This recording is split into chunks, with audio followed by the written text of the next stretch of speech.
في خطوة للتواصل مع محبيه ووسائل الإعلام، عقد اللاعب العراقي الأصل والفرنسي الجنسية زانا علي مؤتمرا صحفيا في مسقط رأسه في كردستان في محافظة دوك، وضح خلاله الكثير من الأمور التي تخص مستقبله الكروي ومسيرته الاحترافية في فرنسا. زانا علي يعد اللاعب العراقي الوحيد الذي نجح باللعب في الدوري الفرنسي الممتاز، حيث مثل ناديين في النصف الأول من الموسم الماضي قبل أن يعيره النادي إلى أوكسير أحد أندية الدرجة الثانية لاكتساب الخبرة أكثر والاحتكاك، وخاصة أن اللاعب يبلغ من العمر 20 عاما وما زال في بداية مشواره.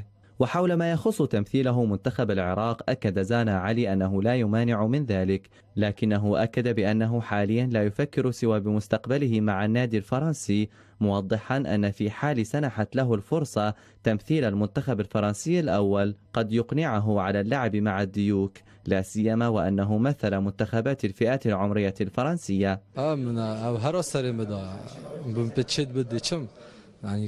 سألبي نداء المدرب في حال استدعائي للمنتخب العراقي، لكنني حاليا لا أفكر سوى بمستقبلي مع فريقي رين، وأعتقد أن هناك متسع من الوقت لأتخذ قراري النهائي لتمثيل المنتخب قبل آسيا المقبلة.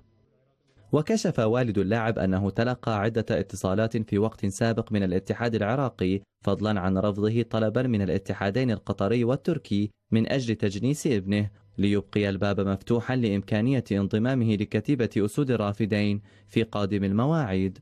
لحد الآن ما أعتقد، لأنه زنا وعمره 20 سنة وعنده عقد مع النادي الغين 3 سنوات، 2.5 3 سنوات.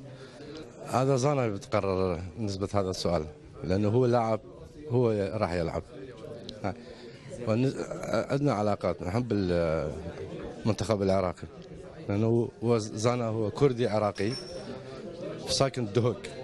صانع الألعاب الماكر وضح بأنه يتابع المنتخب العراقي وأنه معجب بنشأة أكرم ويونس محمود، معلنا عن أن الدوري العراقي يعتبره ضعيفا فنيا، ويبقى اللاعب ينتظر ما يخبئ له المستقبل من أجل اتخاذ قرار نهائي حاسم لتحديد وجهته مع المنتخبات الوطنية في ظل ترقب الجماهير العراقية انضمامه إلى كتيبة أسود الرافدين. عمر قحطان، وار سبورت.